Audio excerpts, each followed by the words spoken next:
ಇನ್ನು ಕೇರಳದಲ್ಲಿ corona ರೂಪಾಂತರಿ JN.1 ಕಾಣಿಸಿಕೊಂಡಿದೆ, ಪತ್ತೆಯಾಗಿದೆ.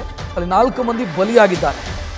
ಸೊ ಇದು ಆತಂಕಕ್ಕೆ ಕಾರಣ ಆಗಿರೋದ್ರಿಂದ ರಾಜ್ಯದ ಗಡಿ ಭಾಗ, ಕೇರಳದ ಜೊತೆಗೆ ಗಡಿ ಹಂಚಿಕೊಂಡಿರುವಂಥ ಜಿಲ್ಲೆಗಳಲ್ಲಿ ಜಾಗೃತಿ ಮೂಡಿಸುವಂಥ ಕೆಲಸವನ್ನು ಕೂಡ ಮಾಡ್ತೀವಿ.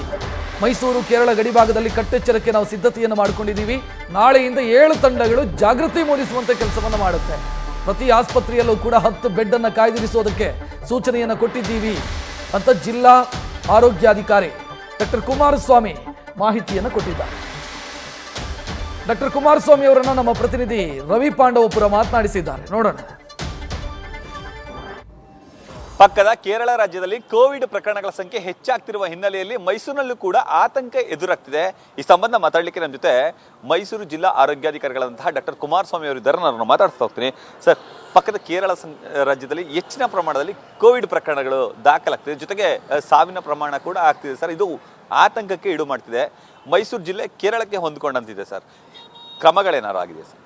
ಅಲ್ಲ, ಈ ಒಂದು ಹಂತದಲ್ಲಿ ಮೈಸೂರು ಜಿಲ್ಲೆಗೆ ಸಂಬಂಧಪಟ್ಟ ಹಾಗೆ ಯಾವುದೇ ರೀತಿಯಾದ ಪ್ರಕರಣಗಳು ಆಗದೇ ಇರುವ ಹಿನ್ನೆಲೆಯಲ್ಲಿ ಯಾವುದೇ ರೀತಿಯಾದ ಆತಂಕ ಆಗಲಿ ಅಥವಾ ಗಾಬರಿ ಆಗಲಿ ಯಾವ ಆತಂಕಕ್ಕೆ ಒಳಗಾಗತಕ್ಕಂಥ ಅವಶ್ಯಕತೆ ಇಲ್ಲ ಅಂತ ಮೊದಲನೇದಾಗಿ ನಾನು ಹೇಳಲಿಕ್ಕೆ ಇಚ್ಛೆ ಪಡ್ತೀನಿ.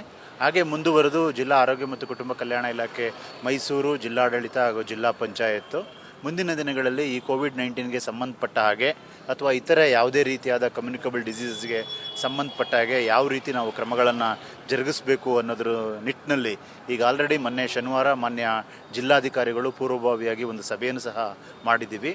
ಮತ್ತು ನಮ್ಮ ಆರೋಗ್ಯ ಸಚಿವರು ಸಹ ಪ್ರತ್ಯೇಕ ಸಭೆಯನ್ನು ರಾಜ್ಯ ಮಟ್ಟದಲ್ಲಿ ಮಾಡಿ ಈಗ ಆಲ್ರೆಡಿ ಏನು ಕೋವಿಡ್-19ಗೆ ಸಂಬಂಧಪಟ್ಟ ಹಾಗೆ ರಿವ್ಯಾಂಪ್ ಆ್ಯಕ್ಟಿವಿಟಿಯನ್ನು ಏನು ಮಾಡಬೇಕಾಗಿದೆ ಅದರ ಹಿನ್ನೆಲೆಯಲ್ಲಿ ನಮ್ಗೆ ಆಲ್ರೆಡಿ ಮಾರ್ಗದರ್ಶನವನ್ನು ನೀಡಿದ್ದಾರೆ. ಆ ಹಿನ್ನೆಲೆಯಲ್ಲಿ 2 ವಿಧವಾಗಿ ನಾವು ಕಾರ್ಯಯೋಜನೆಯನ್ನು ಸಿದ್ಧಪಡಿಸ್ಕೊತಾ ಇದ್ದೀವಿ.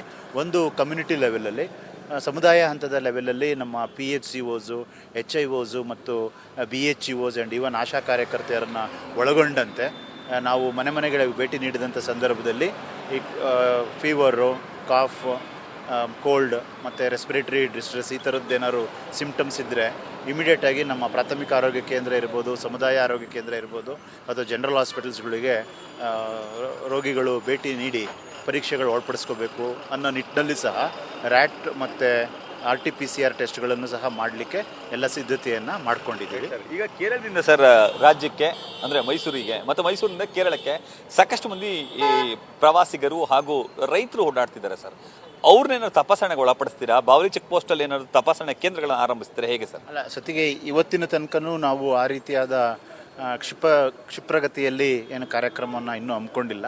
ಯಾಕಾಗಿ still we have not reach that stage ಅಂತ ನಾವಾದರೂ ಇಲಾಖೆಯಲ್ಲಿ ಭಾವಿಸಿದ್ದೀವಿ. ಹಾಗಾಗಿ ಸಹ ನಾವು ನಮ್ಮ ತಾಲೂಕು ವೈದ್ಯಾಧಿಕಾರಿಗಳು HD ಕೋಟೆ ಮತ್ತು ಡಿಸ್ಟ್ರಿಕ್ಟ್ ಸರ್ವೆಲೆನ್ಸ್ ಆಫೀಸರ್ಗೆ ಪ್ರತ್ಯೇಕವಾಗಿ ಏನು ಕೇರಳ ಬಾರ್ಡ್ರಿಗೆ ಹೊಂದ್ಕೊಂಡಿರ್ತಕ್ಕಂಥ ಹಳ್ಳಿಗಳಿರ್ಬೋದು ಮತ್ತು ನಮ್ಮ ಪ್ರಾಥಮಿಕ ಆರೋಗ್ಯ ಕೇಂದ್ರದಲ್ಲಿ ಕಟ್ಟೆಚ್ಚರವನ್ನು ನೀಡಲಿಕ್ಕೆ ಹೇಳಿದ್ದೀನಿ. ಇವತ್ತು ಸಹ ನಮ್ಮ ತಾಲೂಕು ವೈದ್ಯಾಧಿಕಾರಿಗಳು ಮತ್ತು ಜಿಲ್ಲಾ ಸರ್ವೇಕ್ಷಣಾಧಿಕಾರಿಗಳು ಪ್ರತ್ಯೇಕವಾಗಿ HD ಕೋಟೆಯಲ್ಲಿ ಸಭೆಯನ್ನು ಮಾಡ್ತಾ ಇದ್ದಾರೆ. ಮತ್ತು ಈಗ ನಮ್ಮ ಜಿಲ್ಲೆಯಲ್ಲಿ ಹಿಂದೆ ಸುಮಾರು 2 ವರ್ಷದಿಂದನೂ ಕೋವಿಡ್-19ಗೆ ಸಂಬಂಧಪಟ್ಟ ಹಾಗೆ ನಾವೀಗ ಆಲ್ರೆಡಿ ನಮಗೆ ಸಾಕಷ್ಟು ಅನುಭವ ಇರುವ ಹಿನ್ನೆಲೆಯಲ್ಲಿ ಎಲ್ಲ ಕ್ರಮಗಳನ್ನು ಜರುಗಿಸ್ತಾ ಇದ್ದೀವಿ. ಅದಕ್ಕೆ ಹಾಗೆ ಪೂರ್ವಭಾವಿಯಾಗಿ 10 ದಿನದ ಹಿಂದೆಯೇ ನಮಗೆ ರಾಜ್ಯದಿಂದ ಬಂದಂಥ ಸುತ್ತೋಲೆಯ ಅನ್ವಯ ಎಲ್ಲ ಸಾರ್ವಜನಿಕ ಆಸ್ಪತ್ರೆಗಳಲ್ಲಿ availability of oxygen cylinders, availability of oxygen ಮತ್ತು ಹಿಂದೆ ನಾವು ಏನು ಆಕ್ಸಿಜನ್ ಪೈಪ್ಲೈನ್ಸನ್ನು ಎಸ್ಟಾಬ್ಲಿಷ್ ಮಾಡಿದ್ದೀವಿ, ಅದರದ್ದು ಫಂಕ್ಷನಿಂಗ್ ಬಗ್ಗೆನೂ ಈಗ ಆಲ್ರೆಡಿ ಮಾಕ್ ಡ್ರಿಲ್ಲನ್ನು ನಾವು ಒಂದು ಸರಿ ಮಾಡಿದ್ದೀವಿ. ಮತ್ತು ನನಗಿರೋ ಮಾಹಿತಿ ಪ್ರಕಾರ ನಾಳೆ ಮಂಗಳವಾರದಂದು ಉನ್ನತ ಸಭೆ ಮಾನ್ಯ ಆರೋಗ್ಯ ಸಚಿವರ ದಿನದಲ್ಲಿ ರಾಜ್ಯ ಮಟ್ಟದಲ್ಲಿ ನಡೀತಾ. ನ್ಯೂಸ್ ಫಸ್ಟ್ ನಿರ್ಭೀತಿಯಿಂದ ನಿಮ್ಮ ಪರವಾಗಿ.